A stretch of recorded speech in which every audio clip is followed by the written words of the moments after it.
Are you ready to uncover the shocking truth about whooping cough? Welcome back, viewers. Today, we're diving deep into the world of infectious diseases to reveal 3 jaw-dropping facts about whooping cough that will leave you speechless. Fact number 1. Whooping cough isn't just a harmless cough. It's a highly contagious bacterial infection that can wreak havoc on your health and the health of those around you.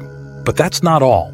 Did you know the origin of whooping cough, also known as pertussis, can be traced back to ancient times? However, the bacterium Bordetella pertussis, which causes whooping cough, was first isolated and identified in the late 19th century by the Belgian bacteriologist Jules Bordet, along with his colleague Octave Jungu.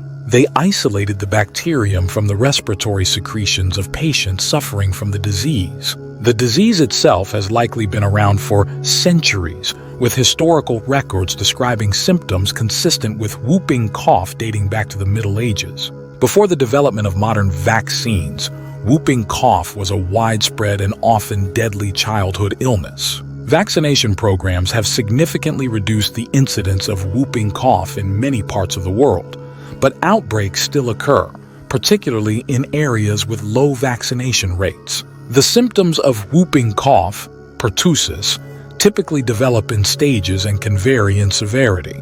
They often resemble those of a common cold at first, but progress to more severe symptoms. The typical symptoms include Catarrhal stage. This initial stage lasts for about 1-2 weeks and resembles a mild cold or flu with symptoms such as runny or congested nose, sneezing, mild cough, low-grade fever, red and watery eyes. Paroxysmal stage. After the catarrhal stage, symptoms worsen and become more severe. This stage typically lasts for 1-6 weeks and is characterized by intense bouts of rapid coughing, often followed by a high-pitched whoop sound as the person tries to breathe in, vomiting or exhaustion after coughing fits, difficulty breathing or shortness of breath, bluish coloration of the skin, particularly around the lips or nails, due to lack of oxygen, fatigue and weakness, convalescent stage.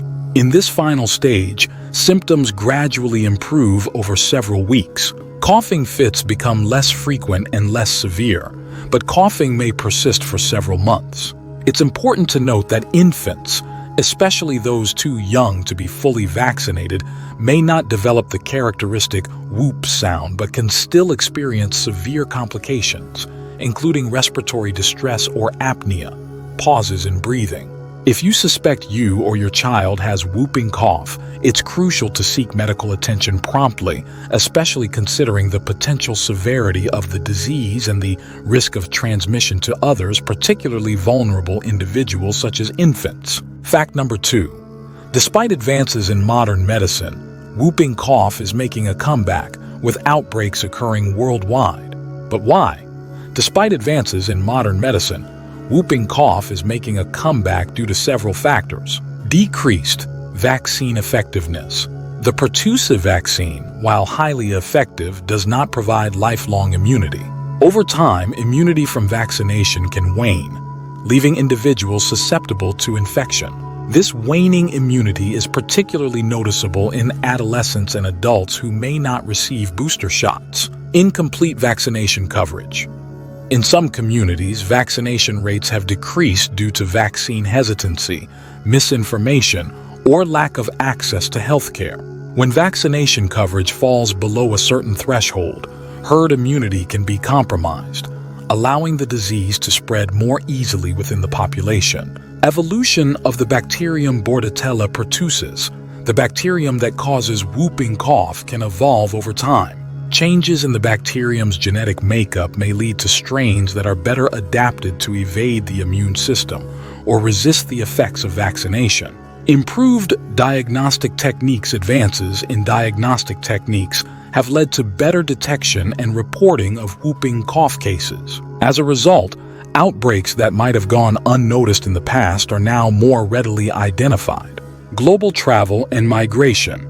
With increased global travel and migration, infectious diseases like whooping cough can spread more easily across borders. Outbreaks in one region can quickly spread to other parts of the world, contributing to the resurgence of the disease.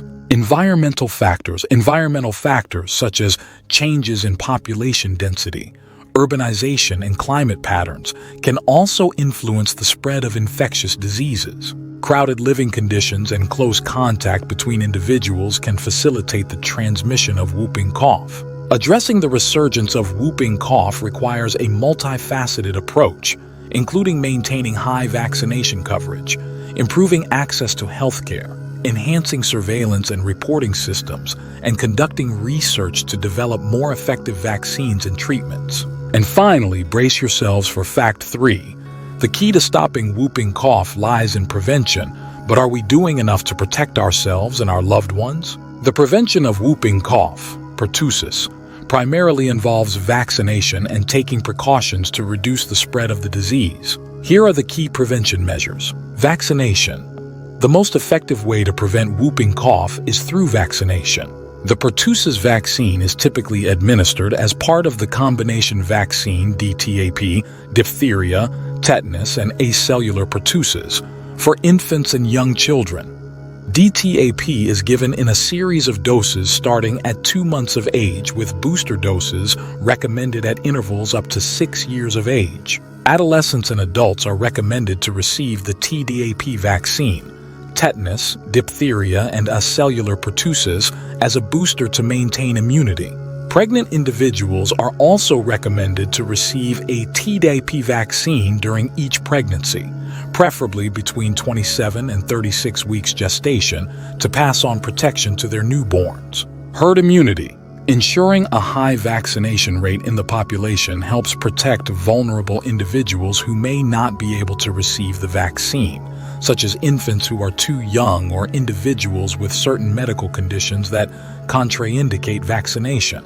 Herd immunity reduces the overall transmission of the disease within the community. Isolation and quarantine. Individuals diagnosed with whooping cough should be isolated from others, especially those who are susceptible, to prevent the spread of the disease. Additionally, household contacts and close contacts of confirmed cases may be recommended for antibiotic treatment or prophylaxis to prevent secondary transmission. Respiratory hygiene. Practicing good respiratory hygiene, such as covering the mouth and nose when coughing or sneezing and promptly disposing of used tissues, can help prevent the spread of respiratory infections, including whooping cough. Hand hygiene. Regular hand washing with soap and water or using alcohol-based hand sanitizers can help reduce the transmission of infectious agents, including the Bordetella pertussis bacterium.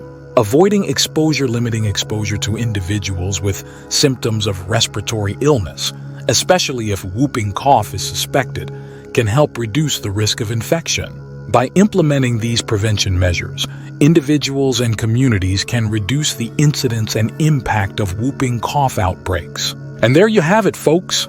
3 jaw-dropping facts about whooping cough that will make you think twice about your health. From its resurgence to the challenges in prevention, we've uncovered the truth behind this silent threat. But knowledge is power.